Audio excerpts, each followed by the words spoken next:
All right, so I have had the system explained to me by Ash and Jason of how the exhaust works in the garage. There's quite a lot of components to it. The first part is the fans, all right? The fan comes in, they call that the supply fan, and there's one big fan and there's 5 grills, and they're referenced in this document as S1, S2, S3, S4, and S5, all right? So that's the fans coming in. Then we suck it out, and that's the next bit.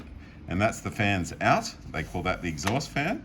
There's 17 of these exhaust fans with grills, and they're referred to as E1, 2, 3, up to E17. And they're all referenced here. And then there's the next bit, which is the controller. This is the brains of the thing, and I'll show you that in a sec. It's in the video that I made. And yes, this guy is a very nice way of looking at it. And this is the controller, and we'll come to this. So let me just explain this to you. This controller it's based on 2 sensors, which are in the garage, which I pointed out in the video.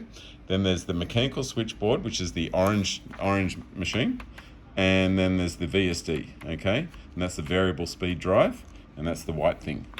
So in here, the documentation says it's compliant with 2 different years, 2012 and 2015.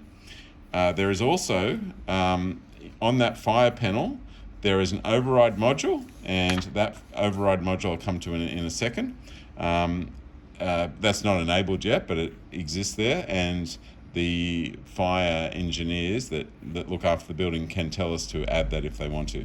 If they do tell us to add that, then the blue light will automatically turn on.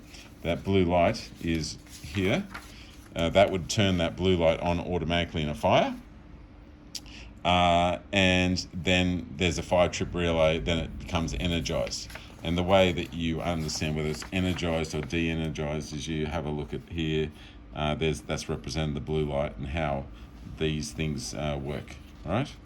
So then there's a little bit more documentation on that, but that's all the brains of it, the controller.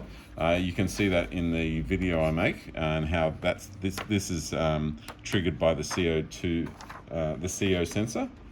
And this is the piece that we don't have, and we're not sure whether we need it either. That we'll be told if we need it. And this is the fire override module that we would get installed. And that would trigger the garage fans, the 2 fans, whether the fire brigade want it on or off. And then that would mean that something would be installed here, some other module for upstairs to talk to downstairs. Then there's a couple other notes that Jason and Ash told me, which were, it's triggered by the 2 sensors. It's running at 40 hertz. That's called the VSD set point. It's for the second fan, for the exhaust fan only. And then there's a CO sensor, which is variable, and that's triggered by 9 ppm.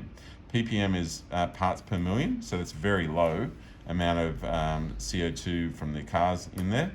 And then when it's triggered at 9, they'll pull it all the way down to 3 parts per million before it turns off. And we do have the ability to have the exhaust override, which I just talked about. And these are the tests that were done. These tests show the 5 supply fans and what their numbers are, and the 17 exhaust fans coming in and out. And what you'll see is that one is the airflow is 3,000 and one is 1,500. So the thing that is sucking out is double the rate of the thing sucking in, which makes sense. And here is the certificate that we were nicely given, and you can see that we have a 1-year warranty. So that's all the documentation, and I think that's everything we need. All right, cheers.